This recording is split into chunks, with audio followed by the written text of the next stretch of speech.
constantemente que a bênção do Senhor opera no meio da unidade.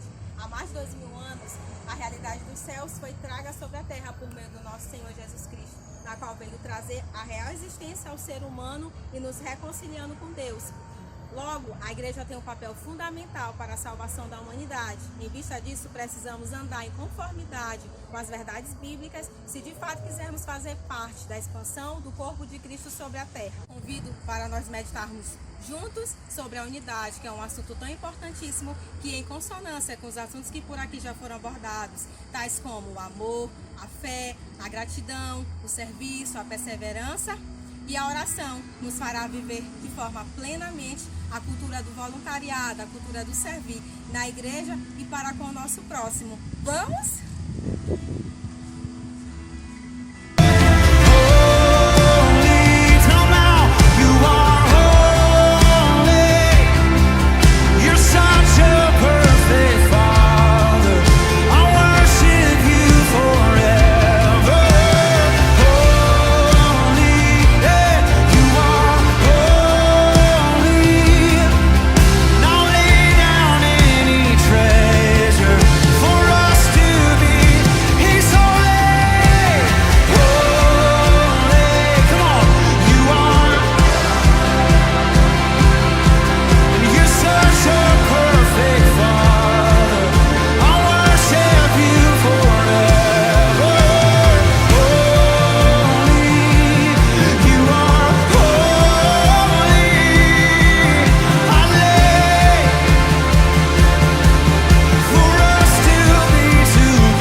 Que a unidade, ela testifica que o ser humano não nasceu para andar sozinho, que o ser humano nasceu para andar em comunidade, nasceu para viver unidos uns com os outros, como nos diz a luz da palavra.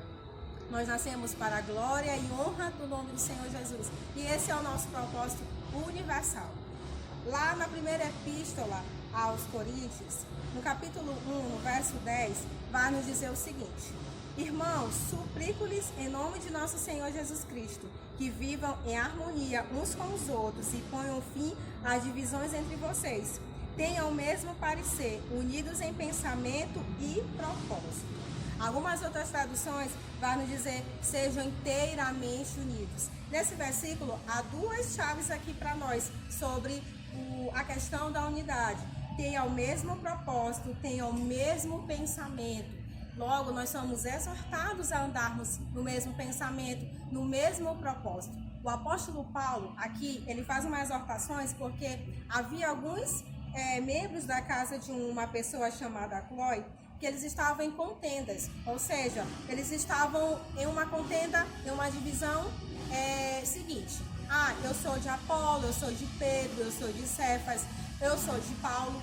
E é interessante também porque o apóstolo Paulo, ele faz uma seguinte exortação: acaso Cristo foi dividido?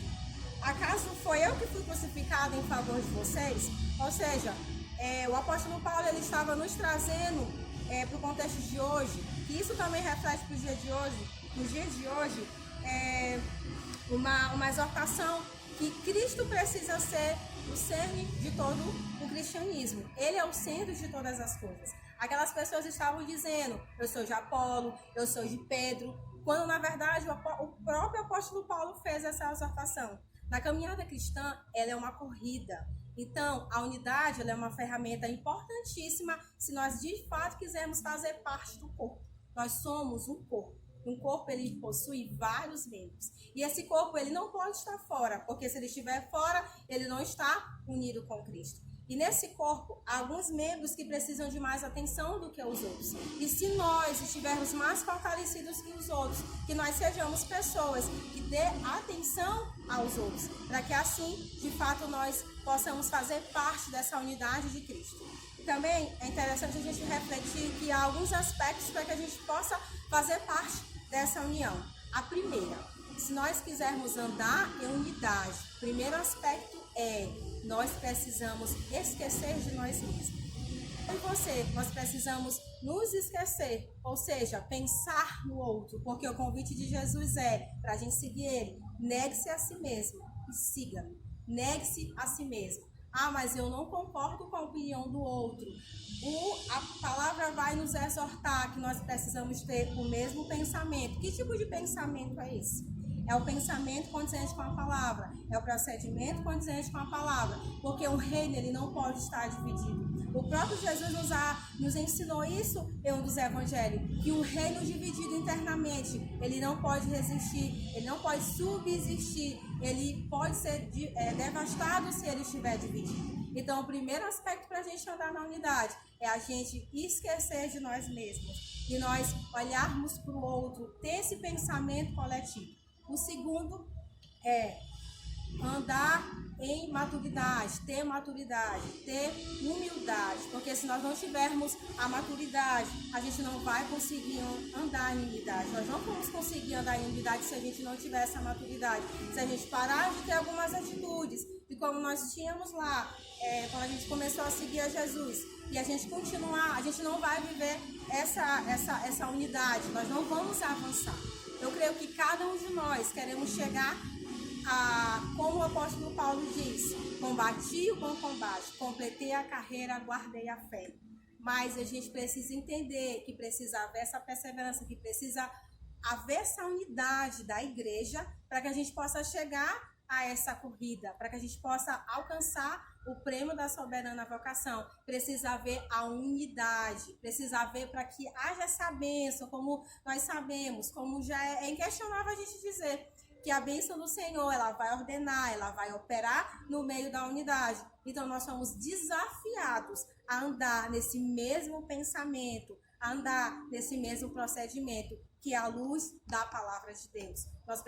Nós viemos do mundo cheio de mazelas, a gente veio cheio de tantos ideais, que não são condizentes com a palavra, mas a partir do momento que nós nos achegamos a Cristo, a gente precisa ter o mesmo pensamento, condizente com a palavra de Deus.